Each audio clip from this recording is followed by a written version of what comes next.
Welcome, everybody, to episode 13 of Masks and Mimicry, and the conclusion of our long-running series on creating a Vampire the Masquerade character.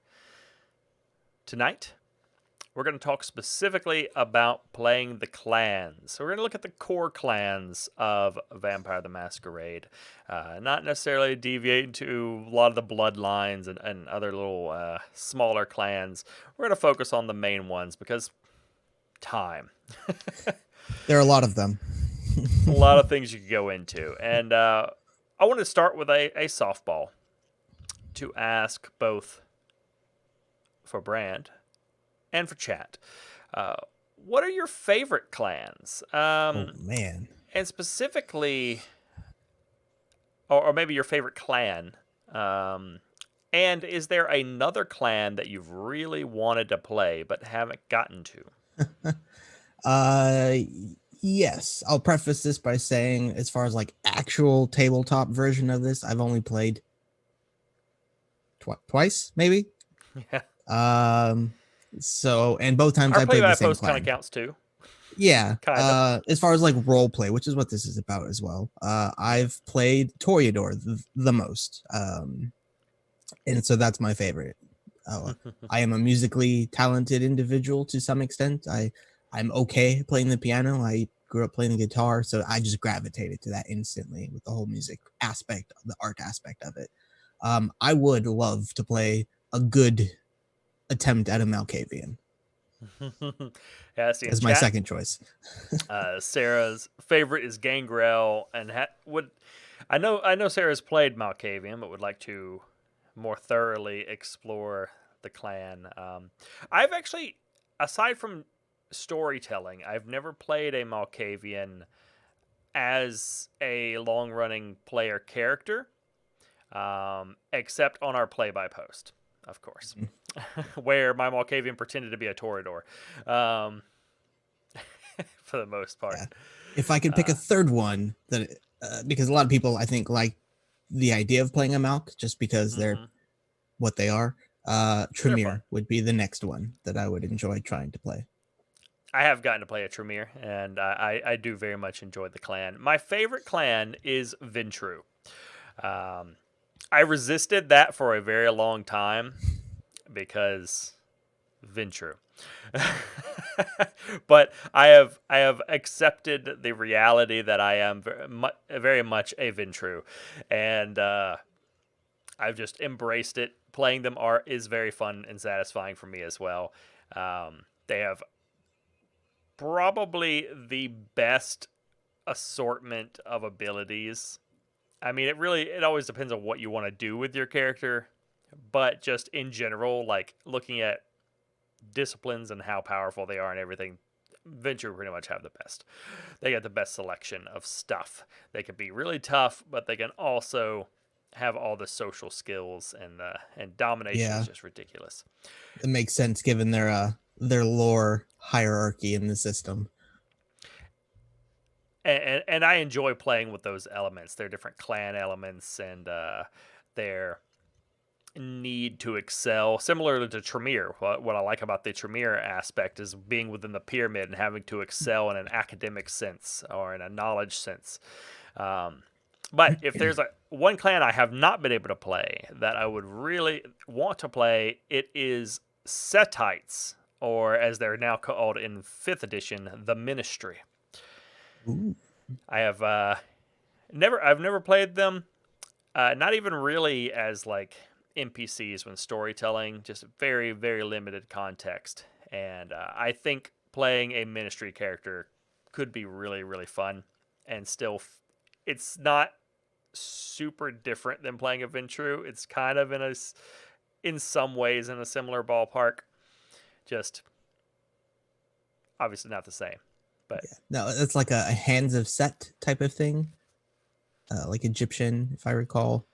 Yeah. The Setites are all about corruption and vice. They are kind of worshippers of Set, who they believe will return, and at least depending on lore. But they I believe that's like their antediluvian. They all spring from Set, and it's varied a little bit into the modern V5, but they have this kind of focus on corruption as a powerful element and on corrupting other people. Um, they tend to be played a lot as like drug dealers and Mm. casino owners, all that kind of stuff, Rogue peoples. as their stereotypes. So, getting us into the clans and talking about the clans, I do want to start us off by going over the clans really quickly because I always like to Yes. assume that not everyone knows about all the clans or all the different things we're going to talk about. Or So, remembers them if they've played. it has been a while. So, I've played the most Vampire, and I've played over the years in some form of tabletop or LARP. Ventru, Gangrel, Malkavian, Nosferatu, Tremere, and Tzimisce. And so I think I've got a pretty good grasp. I've also been Yeah. a storyteller Yeah. for several. So I'm going to quickly describe how I think people generally view the clans. I'm going to stick to the core clans, generally playable in Camarilla or Anarch games of most editions. How Oh, many Sarah core forgot clans Tzimisce. are there in 5th edition? In 5th edition? Or Oh. I guess what are the core clans? How many of the ones you're covering? The ones I'm covering are going to be Brouha, Gangrel, Malkavian, Nosferatu, Toreador, Tremere, Ventru, and Kaitif. Or Kaitif, depending on pronunciation. Same thing with Tzimisce. There's a lot of pronunciations of that out there.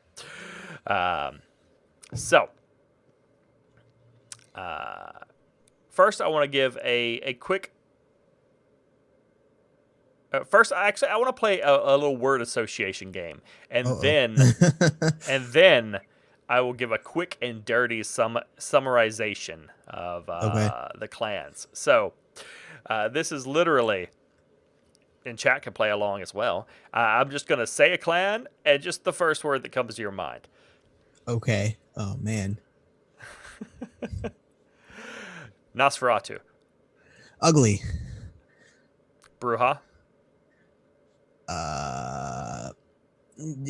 Brutish. yeah, Gangrel, Bestial.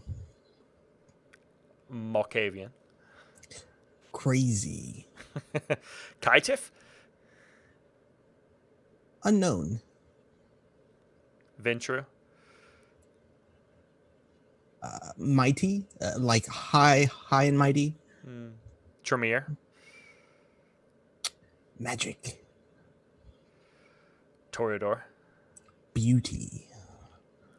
and that's it. That's it. Let's see. Sarah, we got strong, asses for Ventru, snob for Toreador. Certainly some valid ones. And also, from your homes, you can give Brandon applause because I don't ever warn him of these things. I just spring them on. He's like, what? I did this as well, though, in a much more safe environment while I was thinking about this and typing my notes. The first things that came to mind for me for each of these was Brouha, biker jacket, Yeah. Gangrel, Lost Boys, because of the movie Lost Boys, it often translates to Gangrel for me. Malkavian, Renfield from Dracula. Nosferatu, the movie. Like, Sure. that just is Nosferatu right there. Toreador, Lestat. Tremere, Nerd Vampire. Ventru, Boss Man. And for Kaitif, Riff Raff. A lot of mine translate to actual people, like names or characters from things that I kind of iconically associate with some of them. There's a lot of lore out there in media to pull from that, so it's super, especially for people who like watching movies like you guys do. Easy to associate to that. Yeah. So to summarize these real quick and dirty, Brouha are stereotyped as being kind of like radical activists, sometimes anarchists. They are often portrayed as being angry and passionate about Hmm. things. Though, as I often say for vampire, I'm like, you're a vampire. You're not a human anymore, so you don't really have the same passions as a human does in many cases. Um, Gangrel, animalistic, territorial, free roaming. They are, often seen as and often portrayed as not wanting to be involved in politics and business. Um, that doesn't mean Loners. they can't, but that's often how they're portrayed as more bestial, more Yeah. more independent, more nature oriented, almost werewolfish in a way. Uh, Malkavians are. I actually get kind of annoyed that Malkavians get so tied into insanity. Like, that's their thing, and it's really important, but it is a little bit annoying that it's like Malkavian in crazy, and that's exactly valid because their stereotypes as being crazy because they're all crazy. Yeah.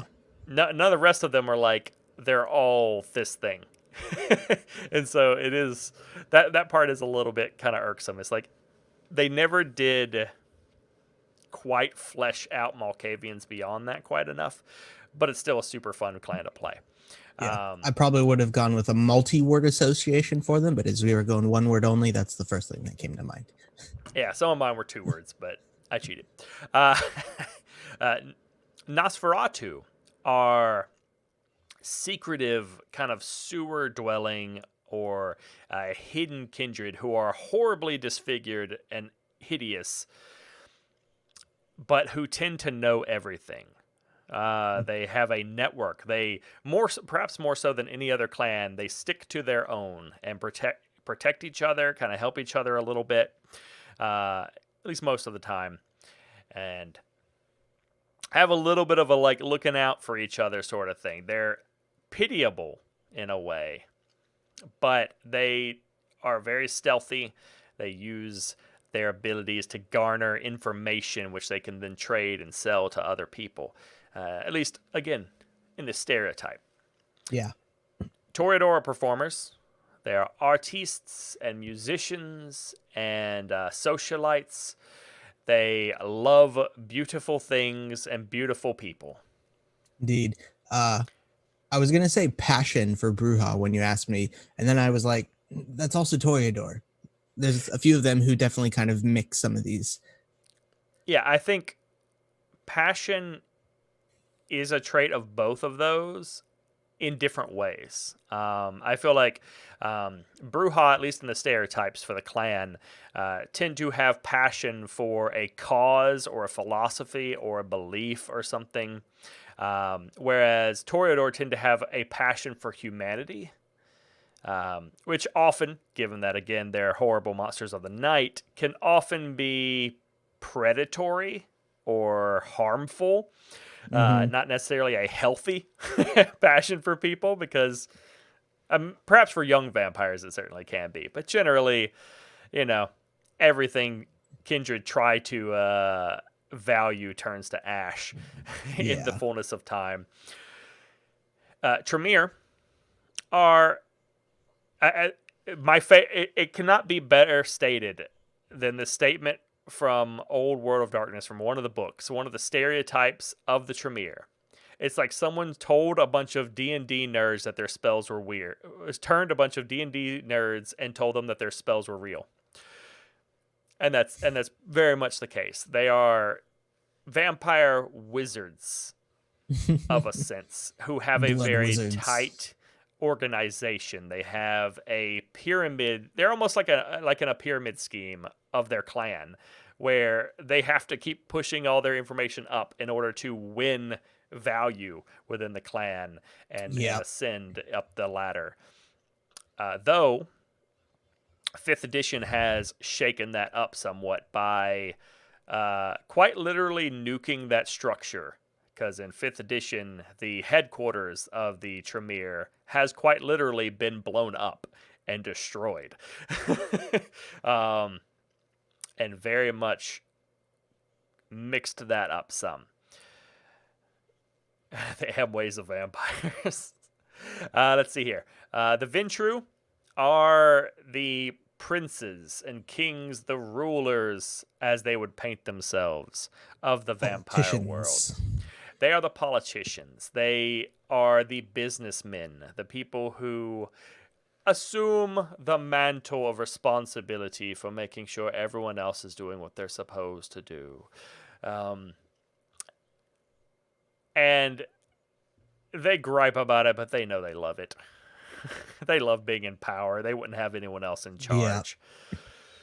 And the Kaitif or Caitiff are the clanless. They are those who are not affiliated with one of the clans. Someone who was turned and then abandoned in the streets, or perhaps was turned and for some reason their blood did not manifest their clan gifts properly, and their sire ditched them. Whatever the case may be, they are often ostracized. They often don't know even what they are. They may not know they're a vampire or know the full extent of the rules. They may be hunted and mistrusted, seen as ill omens of the apocalypse. So, those are the stereotypes. So what I would like to do for now is go to each of these clans, talk a little bit about that stereotype, and then maybe talk a little bit about how you can break out of that mold, because playing into the stereotypes can be fun, and you can do it a little bit or you can do it a lot of bit. My last Ventru was a businessman. Literally, he was just a businessman.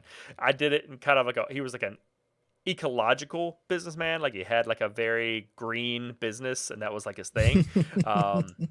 But you know, it was in a cynical way. Like he had a green business because that's what people want nowadays. And so you've got to do this green business thing. You've got to be recycling and everything. I definitely think that the stereotypes exist to give you a foundation to utilize, and you should. Yeah. But how much is up to you, of course. Yeah. So we don't have to go the full breadth, but just talk about them a little bit and then some different ideas. Yeah. So just start alphabetically. That's a good one. Yeah. The Brouha. Which, as I said, the stereotype is kind of angry activist in a way. That is the stereotypical Brouha. People are turned because they are really passionate about making society better or having more equal rights. There is also a portrayal of them like older Brouha as warrior poets, people who are both fighter and philosopher. I think one thing that can be difficult for people sometimes when making a Brouha and looking at some of these stereotypes is they either want to pick a Brouha just because they want to be really good at combat, because they are the best at just beating face in, or they go into like that activist mode, and that's fine. But that is the thing about vampire. It is supposed to be a horror story. No vampire is really a superhero or a good guy. Not in the end, at least. You can try, but it's inevitably not going to work out well for you. Yeah. I think what could be maybe a neat way tying into that trying aspect of you know that you want to change things, you want to do something for the better, but you also know that very easily things can go very wrong for the people around you. So rather than playing more of an angry or outwardly angry Brouha, playing a very restrained or intending to be restrained Brouha, who your focus is almost like the Hulk, like can't let it out, and you're playing more Zen Brouha, knowing that by denying that aspect, when it does come out, is going to be that much worse. Yeah, I think one thing that can be interesting with these is sometimes I like to mix them. I like to look at a clan and then look at a stereotype from another clan and mix it over and go like, well, what if they are more like a Ventru normally is or something? And so one idea I have for like a Brouha for playing outside the stereotype is playing more of the charismatic manipulator, because Brouha do have presence. They have the discipline that allows them to influence people's emotions and perceptions of them to make them supernaturally likable. Um, and they can be very good social characters as well as having a lot of good combat feats. Uh, so making someone who's not necessarily, that's not necessarily saying you're a bad person or not an activist or anything like that, but the way you go about it isn't necessarily, standing up on the pedestal and going, everyone follow me, but working more to manipulate people into what you want.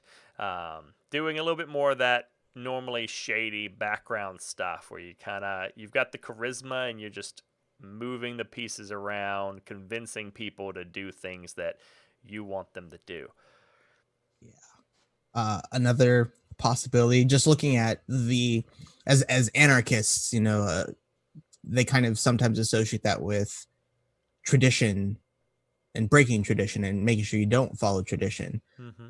And what if you were a Brouha who thought that the tradition of non-tradition was too traditional, and so you were anarchying against the tradition of the Brouha? I think that's actually listed in the V20 book. Like, I think there is actually something kind of like that. The books do sometimes have like some archetypes. They usually list some archetypes for different ideas, especially the more recent books have been doing that more to kind of help people break out of those molds. And I think they have one that's kind of similar to that in there, if I remember, where it's maybe not exactly that, but it's kind of a anti-Brouha. Yeah, and it kind of comes just full circle back to you are now actually following tradition again. Yeah, and I mean, it makes sense. Like, for instance, there's no reason you can't be passionate about the rule of law, passionate that people have to have order, they have to have stability. And so then you get into the Camarilla and you're like, well, we have these traditions, these laws for a reason. You have to follow them. If you break them, that's bad for everyone. Hipster Brouha was breaking the rules before it was cool. So let's talk about Gangrel a little bit. Yes. I have a few more things for Gangrel than I have for Brouha. I do not. Gangrel really get pigeonholed a lot by their stereotype. Like, yeah, people are very much like, they are the bestial person who wanders around, doesn't want to have anything to do with politics, and just wants to snarl at things. And I feel like, they really don't have to, because really what you're dealing with a Gangrel is one of a few things. Either naturalism, you're dealing with someone who is kind of outdoorsy and outgoing. You're maybe dealing with someone who's very independent, who can take care of themselves. And I think that's the key point for Gangrels generally, is they turn people who can take care of themselves. They don't necessarily have to be like the lone wolf, but they don't want someone who's codependent, who needs other people. They generally want to turn people who can, deal with things themselves. So for sure.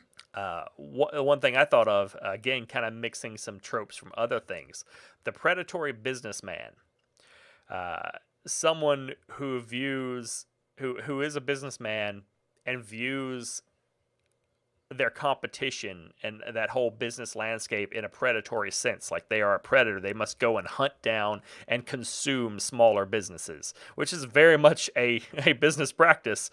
And so that's how they corner their market. They're territorial about their market even. They don't want someone else hedging in on their business selling soap or whatever it is. Oh, you have a little startup and it started making a little bit of money? Oh no, we're gonna litigate the crap out of you until you go out of business. That could be cool. I like the aspect of kind of the lone wolf, but not in the sense where like they're out in the wild being a lone wolf, but like walking down the street and very non-social. they kind of are Hmm. referred to, I believe. And playing, in fact, the opposite of that, but feigning it, like playing a very social Gangrel, but as a conversation ender, like being uppity and happy and responding to people, but never allowing the conversation to continue with the way you phrase your responses to them because you just want them to get out, play the part, be the social person, yes and no answers, but maybe more than that, but then, stop it and just, I'll play the part, let the conversation end so I can go do my thing. doing the other person no favors in Yeah. continuing a conversation. Minimum social effort. Just, I know you want to talk, but I got things to do. I'll play along just for a moment and then I'm out. Yeah, and Sarah brought up something that dates us a little bit, because I don't think they mentioned this as much in like the newer editions. Like I don't think it's in V20, and I'm pretty sure it's not in V5, but an older World of Darkness. It might have still been in V20. I don't remember, but the Gangrel were literally described as often abandoning their children. They would turn someone and abandon Mm-hmm. them in the wild, maybe with food, maybe not, and basically just leave them and watch them for a while to see if they survive and how they do. Good luck. And Yeah. as such, have often been blamed for quite a few Kaitif, uh, who they either decided they didn't want or who might have gotten away or something happened to the sire in the meantime. Um, Another thought I had for an alternative is the detective. Uh, Gangrel make excellent detectives and investigators. They have animalism, which can be used to speak with animals. To have some, they have protean, where they can see in the dark and have kind of enhanced senses. Um, they've got a lot of abilities that could really do well in investigating things. And then, and of course, the detective doesn't necessarily have to be like a antisocial sort of character. And in many Yeah. ways, being social is useful. So, move us. I don't want to be all night, so I'll move us Yeah. Yeah. to onto Malkavian. Just getting a couple things for each of these. Oh man. And insanity, as mentioned earlier, insanity is not a concept. For a character anyway, and that's something that I think people have to break away from a little bit more when they're playing Malkavians. Is people tend to go, oh, I really want to play a Malkavian with multiple personalities, and it's like, It's a big one. it's not only that, but it's like, okay, I kind of get that you kind of want to play that, but can you make your character more than that first? Make your Yeah. character into something, and then decide what their derangement is going to be. Um, and that's one issue I do have with Vampire is Malkavians. That's how they designed the clan. They went, Malkavians are crazy. Malkavians have a derangement. They have a mental ailment of some sort, and that's how they are. And they've lightened it up a little bit over the years, but like way back in the day, like second edition, it literally was just like, Malkavians are crazy, la la la la, and they pushed it real hard. And they've lightened it up a little bit, but I still think at some point they need to redo them. I still think at some point they need to go, okay, Malkavians are this stereotype, and then go, also, they're crazy. Yeah. Also, they have mental ailments that they need help with or that they are coping with. But that's neither here nor there.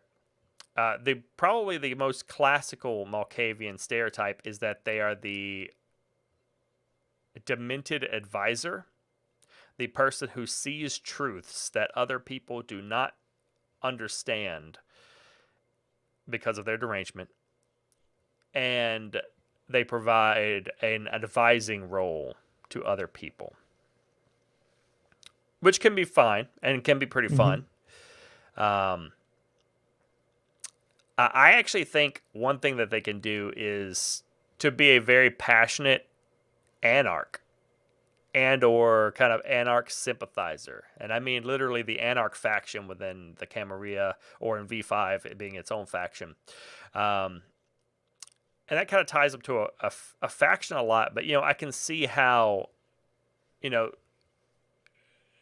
having their own issues, similar to the Nosferatu in some ways, can really make them sympathetic towards certain other things and other people. And I can see how, the idea of making one that's very sympathetic to like the Anarch cause, very tied to it, because they want to be free.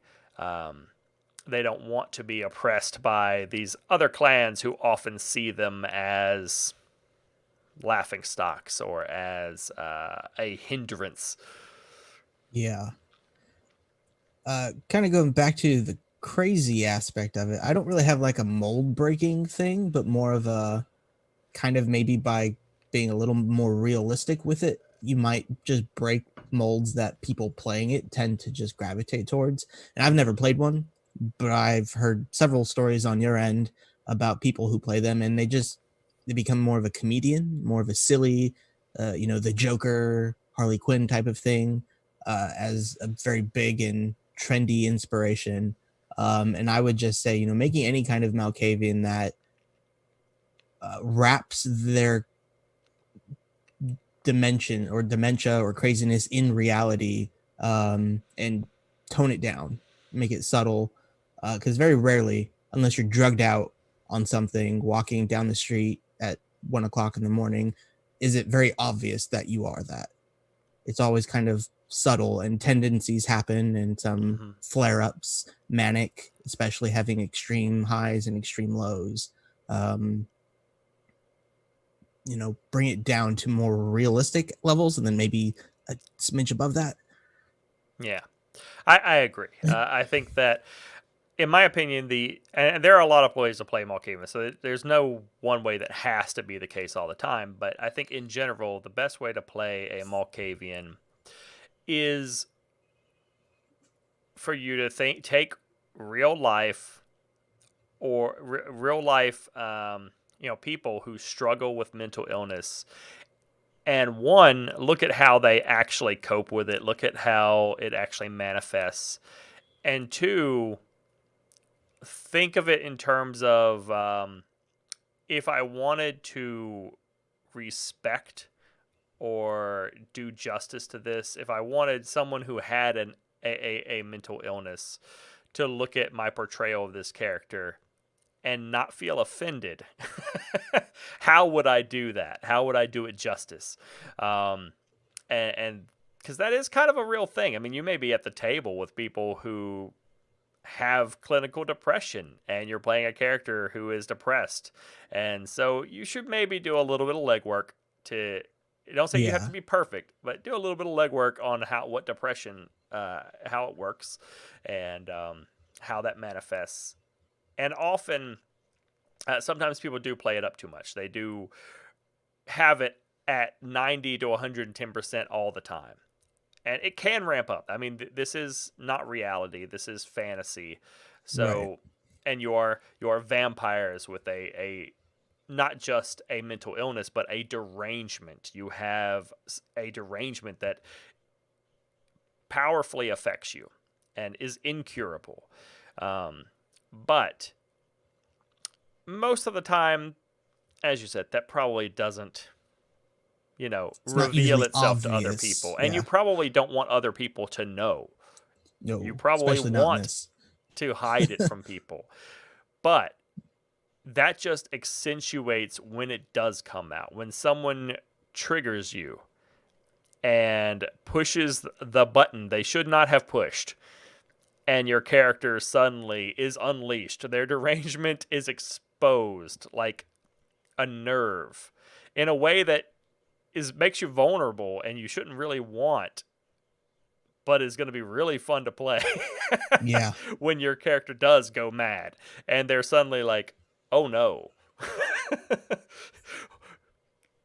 It can create a scary moment, because again, it's a game of horror. You can create a scary moment where your character suddenly kind of freaks out, and This came up a little bit in one of our play by post and our ongoing play by post game we had, where I was playing my openly Malkavian character, because my other character was not openly Malkavian, but openly Malkavian character who was always very Faye was always very kind of gentle and timid and kind of sweet, just like kind of bubbly.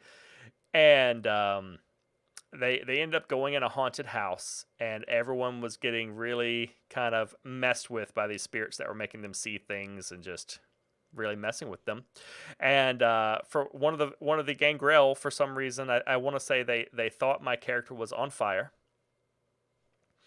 and started trying to like grab hold of her and restrain her and put the fire out, and that's a big no-no.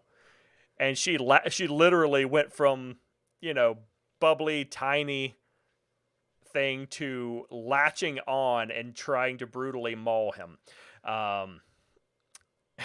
Because she does not like being touched. And, she had to roll frenzy, and she ended up frenzying on him and freaking out just from him grabbing onto her and trying to hold her still, because he's starting to put the fire out. And she's like, what are you doing? And, all this. And it went very poorly. Yeah, I would say if just starting out, if you're trying to make a Malkavian and not dive too much into the craziness aspect, just look at being unpredictable.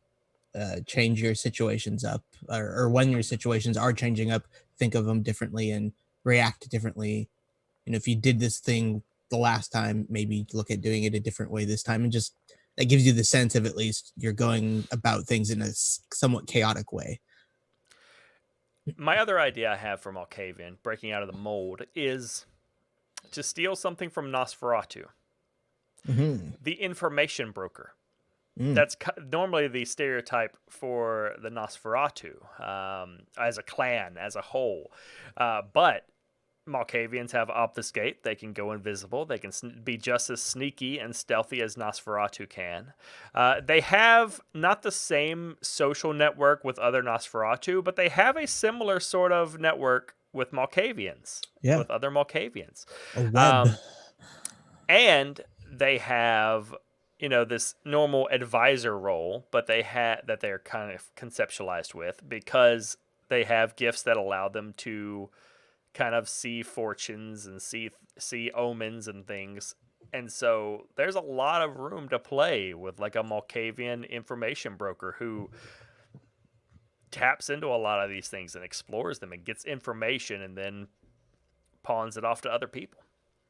Yeah, maybe the Malkavian doesn't understand the things he's seeing or witnessing, or these visions, and is making an effort to do so.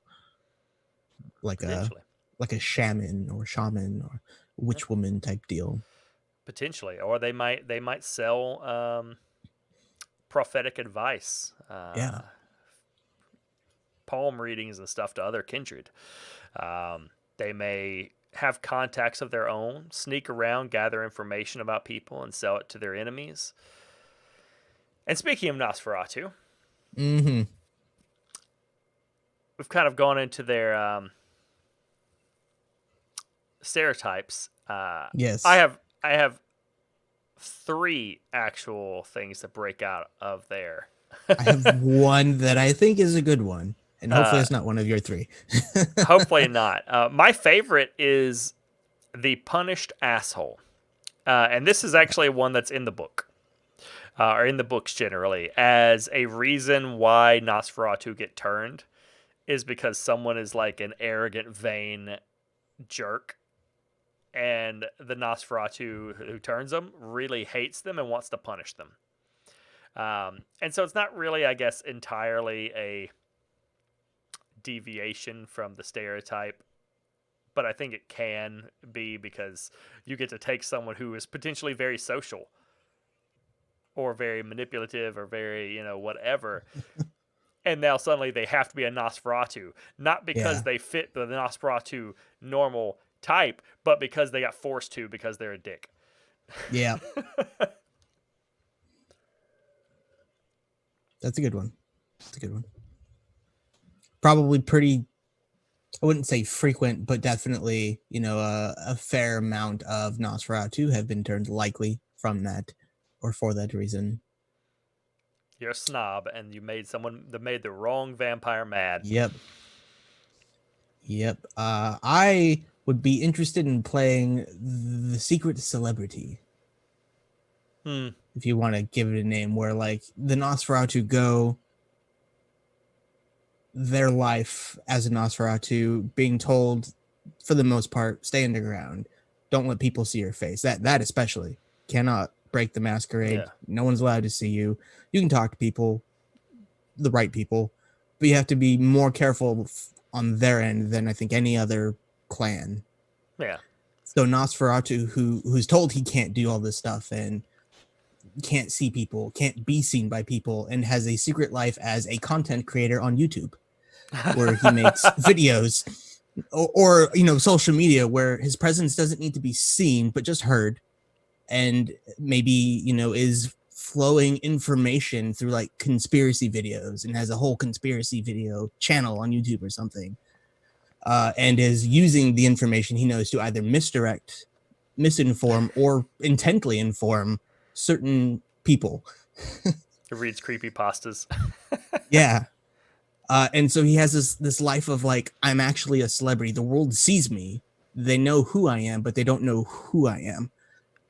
You could also, with the Nosferatu, you could also do that with massive many faces.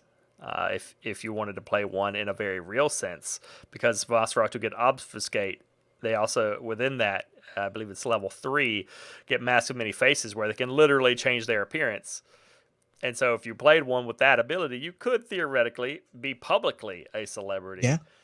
Increases your channel content. Yeah. And even, do the YouTube thing, or even to be a performer or something, and then slink off a stage and you're suddenly hideous. Yeah. Like no one ever knows. But you just have that control of information, especially on the net. And when we're talking like 5th edition modern vampire, the internet exists. There are lots of people on it. It's a good way to get information out because people just eat that crap up without even checking if it's true or not. It's true. My other two, to go through them pretty quick. One is the cunning/ruthless Nosferatu manipulator. Nosferatu don't have any social powers, but you can be a prince of a city without any social disciplines. A little bit more difficult, perhaps.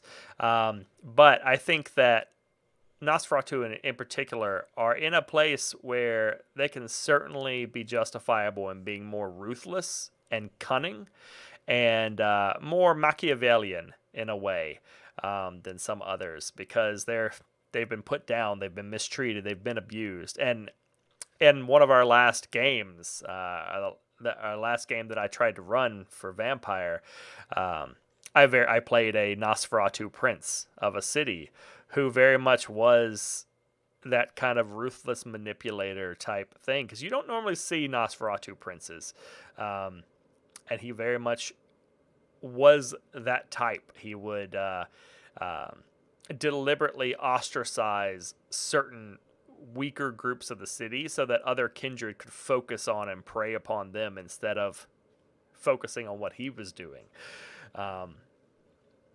Then there's also, to steal something from the Malkavian, the Nosferatu advisor. They have access to all this information, generally speaking. So why not use it to get in a prominent position where you can continue to pick and choose what advice you want to give to a prince or to a clan leader or a primogen. We call that a puppet master at that point. A little bit, yeah. So let's move to one of your favorites, the Toreador. Indeed. There's the stereotypical artist/harpy. Yep. But there's a lot of other stuff they can do. So much. And it's not just about music for them. Uh-oh. What was that? A topic that bloody sucks. Man with no screen name. Yeah, no, the artist, they're about beauty in particular, which is vague. A lot of things are beautiful in life. You Mm-hmm. can certainly view many different types of things as beautiful. And it's also their curse. When they see something that really triggers that, they kind of just lock up and don't do anything for a while. Yep, I've got a lot of these. I figure you I have a probably have a few. few. I've got a few. Would you like to go first this time? Sure. And this kind of plays up in a similar vein as the content creator for the Nosferatu in more modern age. We live in an age of DIY or do it yourself. There's a lot of people who sell on like Etsy and stuff, and I can certainly see Toreador taking a step back from the social norms because they're perhaps the most social clan or one of like the top two most social clans. That's their thing: gossip, gossip, and gossip, which is invariably three things. But um, taking a step back and like, I really don't care about that. I'm passionate about my creation aspect of, maybe they're carpenters who make very beautiful, professional, very detailed month-long projects worth of furniture, and they sell furniture at a furniture store, Premier Furniture, things like that. But it's all like do it yourself and really embracing the modern times of I have all the time in the world, really. Let's just make cool stuff.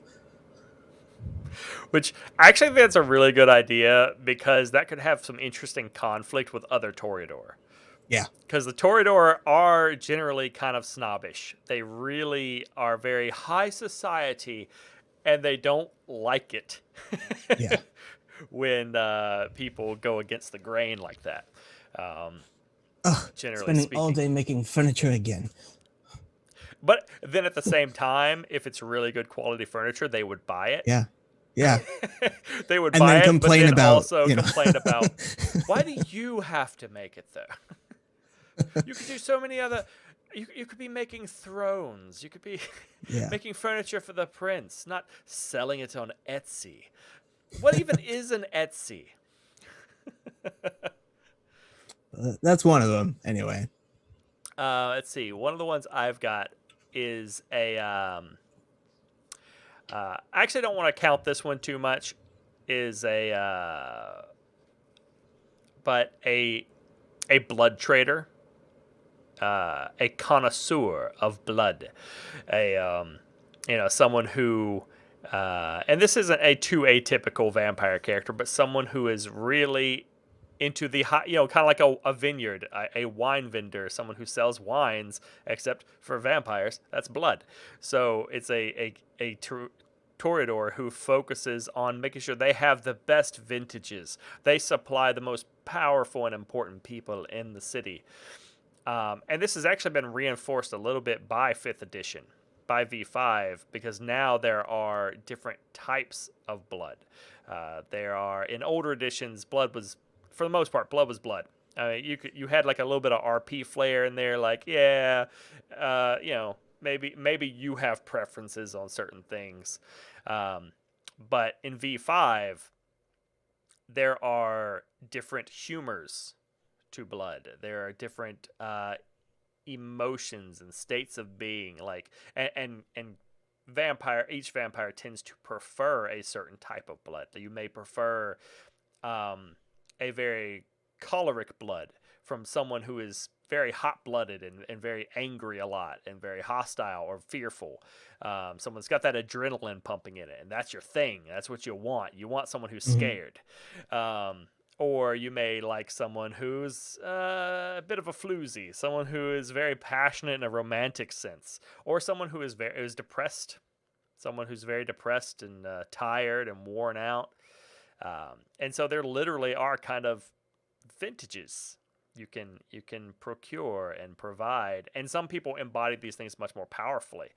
You think of the person where, okay, you might like people who are tired a lot, who have a very I forget the term they use for it, but aren't very energetic, very laid back and relaxed and chill.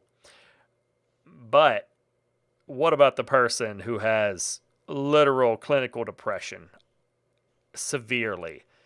Oh, Yeah, That is your favorite beverage you could possibly get.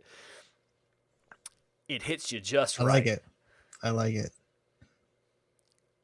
It's a good one. I can kind of see that working to some extent also with maybe like a toreador who finds other potentials for higher up toreador, like sires or future sires looking to find people, and you are not just a broker of blood but a broker of personality, and you're finding all the right people to Interesting. bring into the clan That's kind of for other kind of people. almost kind of almost like in certain cultures that had like matchmakers, Yeah, you know, for pairing people together for weddings and stuff, but actually like searching out potential. yeah, maybe there's an end game to it all and you're trying to set people up by doing it, but maybe that's your shtick. You could also be the ugly toreador with a beautiful soul.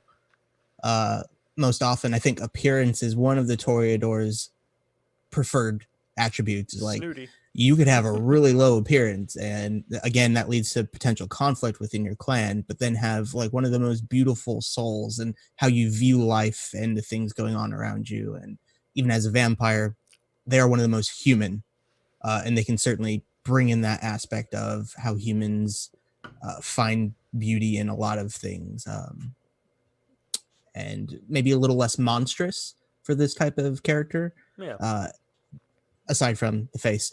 But you know, All right. I don't have any more Toreador ones. you could be a salesman. I have interior decorator as a list. Oh wait, I was wrong. I do have one. Maybe someone not talented in the arts, but with like a very keen sense of color theory. Maybe they went to school and just absolutely just sucked at drawing, but retained the information of all of that and have very good sense of picking out beautiful things for other people. But that's about all they can do. Antiquarian. Yeah. Someone looks at antiques and stuff. The other idea I had for Toreador is a fixer. And a fixer being someone who fixes problems. And every city in Vampire, there's at least one or more fixers, people who you go to when you have screwed up, or you really need something taken care of. You need a person removed. You need a problem cleaned up. You need a masquerade breach cleaned up before people find out about it. You need it erased.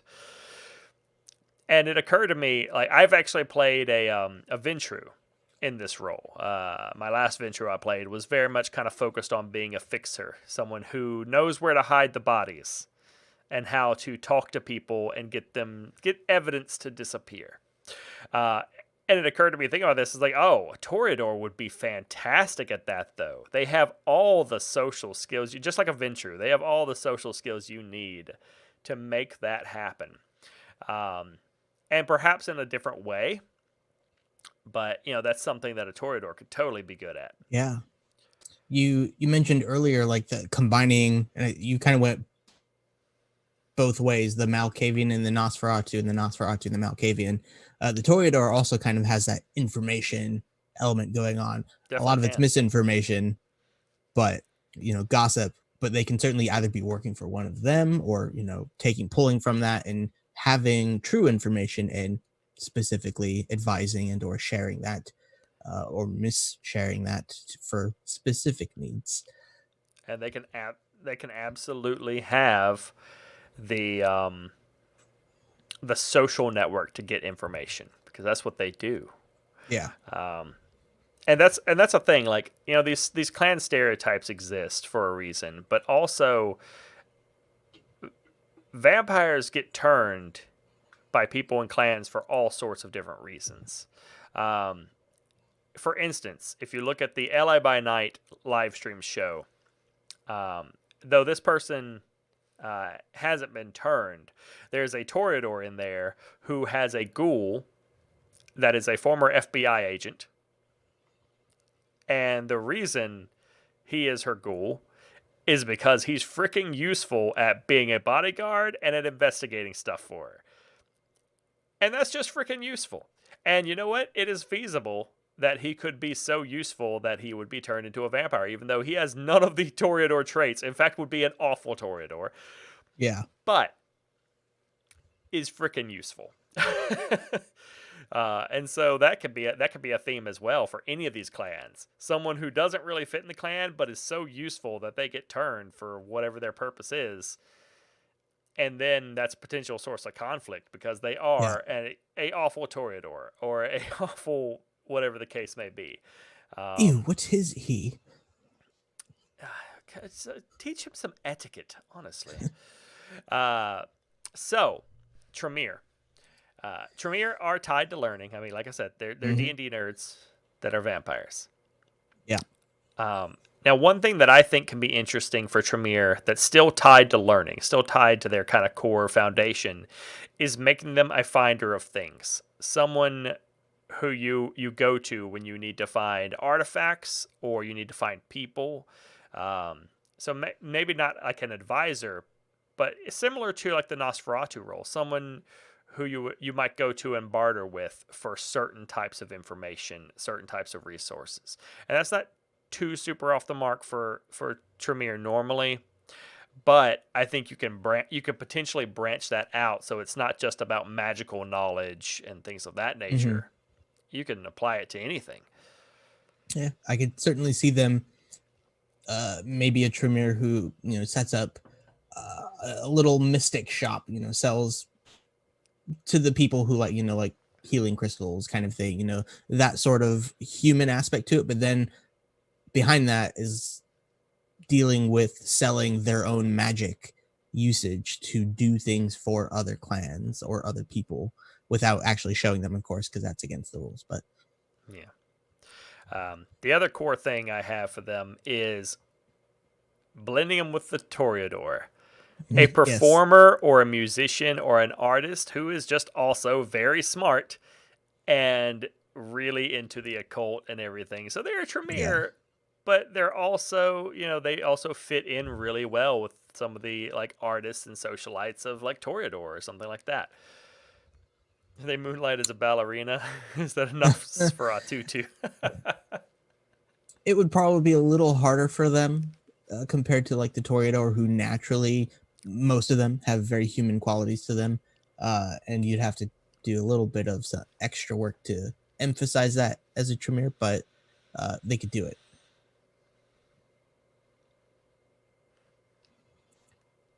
So that's all I've got for Tremere. Do you have any other? I don't have too many. Like, it's hard for me on that one, and I guess I can talk about why it's hard. Is magic is, when you have that element there, you kind of just see like, I just want to do magic stuff. Like, it's magic, yo. D&D nerd, Yeah. That's my thing. For one case, like I mentioned, the performer, magician. That's actually somewhat stereotypical for Tremere in a way. There are a lot of like magician characters who, I'm a Tremere, I do magic, lol, but I actually do magic. I think in our, not play-by-play, but the last one you tried to do like a border marches type thing, I tried to make a magician Tremere who used real magic in his fake magic setting. So it's a thing. Street performers, especially if you wanted to try to do a little more info gathering, you can certainly be like a street performer who heightens just a small aspect of actual physical street performing to make it that much more poppy without obviously weird occultiness to it. I mean, you could also mix in some interesting things, like if you wanted to be an artist who created magical portraits or something, and worked with your storyteller, like maybe you can weave thaumaturgy into your art in some fashion. Where have I heard that before? Could be some in cool newspaper, ways to maybe? apply it. What? I don't know what you're talking about. You leave Nyx out of this. So, second to last one we have is the Venture. Yes. Which I think is another hard concept to break from because Hmm. they are very much seen as the boss, investor, politician type thing. Um, I think there's a lot of opportunity for uh, some things. I've only got two for this. One being the silent partner. The puppet master. There's no reason why a Venture can't decide. You know what? Being completely in charge is a little too in the limelight for me. I would rather be one step back in the shadows a little bit.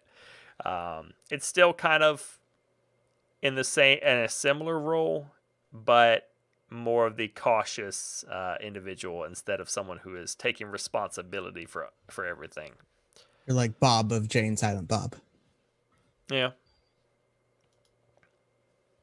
the silent partner in a business. You like to help fund other and invest in other people's businesses rather than having your own that are exposed Yeah. as much.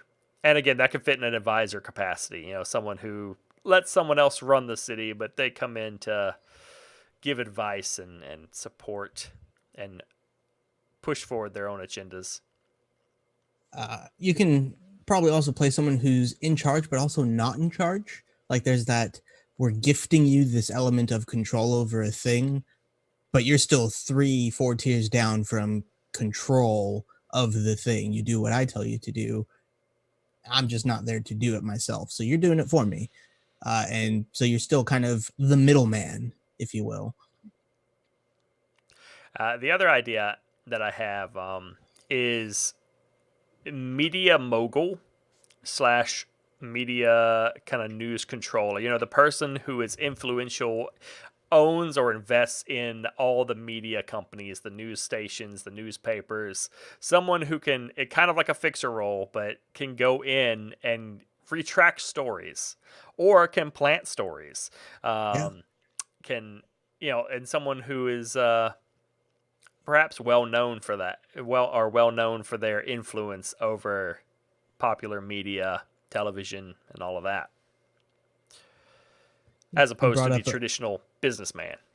Yeah, you brought up the fixer aspect for the Toreador. The Venture can certainly fill a role in managing, a group or an organization that is just that's all they do is they fix problems. Maybe they have Toreador in that scheme to help, but they do the management. Like when a news story starts to direct towards something, they get in there and redirect it towards something else, and he has control over that. And Mm-hmm.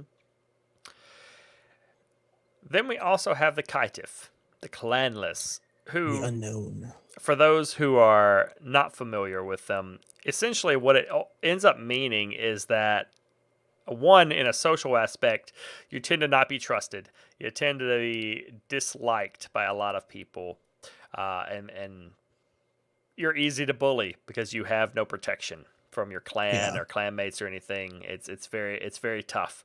Also, from a mechanical sense, you can pick whatever powers you want. You can pick whatever disciplines you want to customize your character a lot. So, I said the first word that came to mind is riffraff, and in my mind, that's how the traditional kindred see them. They see them as rubbish, as riffraff that are undesirables. But are they? They have freedom to be any kind of character you want to make them. They don't have to be riffraff. They can be all kinds of stuff. It can be an army vet who drives an Uber now. It could be a grizzled night shift doctor who got turned by someone in frenzy or crazed and left Yeah. of their own devices. Do they have a curse? No, They are curseless. they do not have any of the curses that the other clans suffer from. That can certainly make them very valuable individuals. The other thing that I have that I think is fun for concept wise for a Kaitif is to be an ultra loyalist within the Camarilla. The Camarilla, especially the elders, they hate Kaitif. They really don't like them. But sometimes, if you're useful enough, even a Kaitif can prove themselves useful enough that they get accepted, at least mostly. You can earn your place if you are invaluable. And I can see that as an interesting character, someone who is disliked by most, but you see the value of the Camarilla and you want to belong. You're like, no, I'm a vampire now and I want to belong to this group. I'm going to make them like me. Or vice versa. Maybe you're the opposite of the loyalist. You're still like, you follow the rules, but it's more about your revenge story. And I'm going to make them fear me because they didn't let me in. It's possible. But within still following the rules. There is actually in Vampire a single that I know of, caitiff prince of a city. I believe it's in like Egypt or something. There is one caitiff that runs a city. Kudos to him or her or it. So yeah. So the last thing I wanted to get into, because we are kind of running out of time here, is how clan choice or desire can influence your human backstory. Kind of wrapping back to the other sessions we had previously, which focused a lot on the human before making the vampire. And even though a lot of times we were like, you should look at this and you should look at that for making your character, probably half of my characters have been me going, well, I want to make a Tremere. Yeah, that's usually how it starts. And then I step back and go, okay, let me make a human, and then figure out how they're a Tremere. You're already biased to, I need to make things that seem like a Tremere would probably want this person. It's not as clean of a slate as you might hope. And I don't think that's necessarily terrible, No. because it's just like D&D. When we did this for D&D, you usually start off knowing what class you want to play. And be a bard. And that's that's basically what clan is. You know what class you want to play. You go, hey, I want to be a Brouha. Now let me go figure it out. And I actually think it can be useful because, again, you can go back, you can look at the clan and go, okay, I want to play a Brouha. This is what a Brouha is normally stereotyped as. Do I want to play that, or do I want to do something weird and different? Do I want to mix it up? And if so, then that's where you can start thinking about when you go back to make your human. You can go, okay, how does this get mixed up? And sometimes that can give you ideas, I think, because you can go, okay, I want to make a Brouha, but instead of making someone who's like an activist, maybe I want to make someone who's like a pacifist. And then you can go back and start making your human and character before they became a vampire and go, okay, why are they a pacifist? Yeah. It's pretty good. And maybe even just vaguely, like just the question, do I want, or not the question, the statement, I want to play a Brouha. You've probably looked over their abilities, their things that they have. I forget the name of them now. Excuse me. Disciplines, but don't go into that like, ooh, I want to have that discipline and that discipline at that level. Like, just know what they do, get the rough element of it, and just, I want to play this. And that's all you touch upon for your vampire portion. And then go to the beginning of the human without diving too much into the details of the vampire just yet. And I think the other thing that comes in from kind of usually having an idea what kind of clan you want to go with to start with, is that important question of how did you get turned into a kindred of that clan? Why would somebody have turned this human into a Tremere or a Toreador or a Gangrel, because that is a little bit important. Now, there could be a lot of answers to that question, and sometimes it could just be they were real useful, or they might identify with one or more parts of the stereotype of that clan. But coming up with that answer, with that, or at least an idea of that, can help to again inform the character background. When you go back and then go, okay, I want to make a pacifist who was was turned by a Brouha not because they're super passionate, or well, I mean they are kind of passionate about pacifism and about not harming people, but maybe they were turned because that inspired the Brouha. The Brouha themselves, and they made the Brouha feel more passionate. They made the Brouha think of new ideas. Maybe they felt stagnant, and then they're like, Hmm. "Huh, this human's giving me like new ideas. They're giving me funny feelings, so I want them around."